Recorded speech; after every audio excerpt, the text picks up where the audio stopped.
पुराणों में यह कथा मिलती है कि शिलाद मुनि के ब्रह्मचारी हो जाने के कारण वंश समाप्त होता देख उनके पितरों ने अपनी चिंता उनसे व्यक्त की। शिलाद निरंतर योग तप आदि में व्यस्त रहने के कारण गृहस्थाश्रम नहीं अपनाना चाहते थे, अतः उन्होंने संतान की कामना से इंद्रदेव को तप से प्रसन्न कर जन्म और मृत्यु से हीन पुत्र का वरदान मांगा।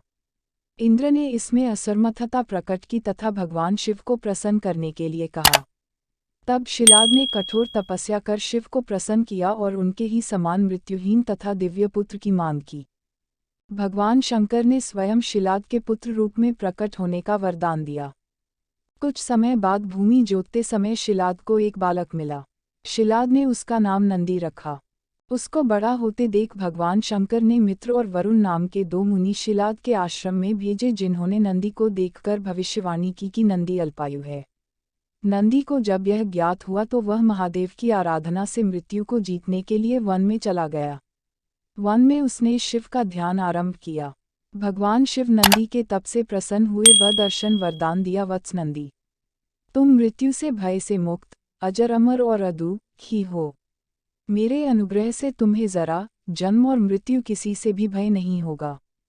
भगवान शंकर ने उमा की सम्मति से संपूर्ण गणों, गणेशों व वेदों के समक्ष गणों के अधिपति के रूप में नंदी का अभिषेक करवाया। इस तरह नंदी नंदीश्वर हो गए। मरुतों की पुत्री सुयशा के साथ नंदी का विवाह हुआ। भगवान शंकर का वरदान है कि जहाँ पर नंदी का निवास होगा वहाँ उनका भी निवास होगा। तभी से हर शिव मंदिर में शिवजी के सामने नंदी की स्थापना की जाती है।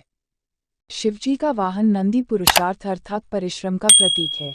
नंदी का एक संदेश यह भी है कि जिस तरह वह भगवान शिव का वाहन है, ठीक उसी तरह हमारा शरीर आत्मा का वाहन है। जैसे नंदी की दृष्टि शिव की ओर होती है, उसी तरह हमारी दृष्टि भी आत्मा की ओर होनी चाहिए।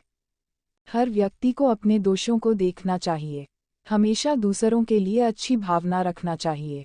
नंदी यह संकेत देता है कि शरीर का ध्यान आत्मा की ओर होने पर ही हर व्यक्ति चरित्र, आचरण और व्यवहार से पवित्र हो सकता है। इसे ही सामान्य भाषा में मन का स्वच्छ होना कहते हैं, जिससे शरीर भी स्वस्थ होता है और शरीर के निरोग रहने पर ही मन भी शांत, स्थिर और दृढ़ संकल्प से भरा होता है। इस प्रकार संतुलित शरीर और मन ही हर कार्य और लक्ष्य में सफलता के करीब ले जाते हुए मनुष्य अंत में मोक्ष को प्राप्त करता है। धर्मशास्त्रों में उल्लेख है कि जब शिव अवतार नंदी का रावण ने अपमान किया तो नंदी ने उसके सर्वनाश को घोषणा कर दी थी। रावण संहिता के अनुसार कुबेर पर विजय प्राप्त कर जब रावण लौट रहा था तो वह थोड़ी देर कैलाश पर्वत पर रुका था। वहां शिव के पार्षद नंदी के कुरूप स्वरूप को देखकर रावण ने उसका उपहास किया।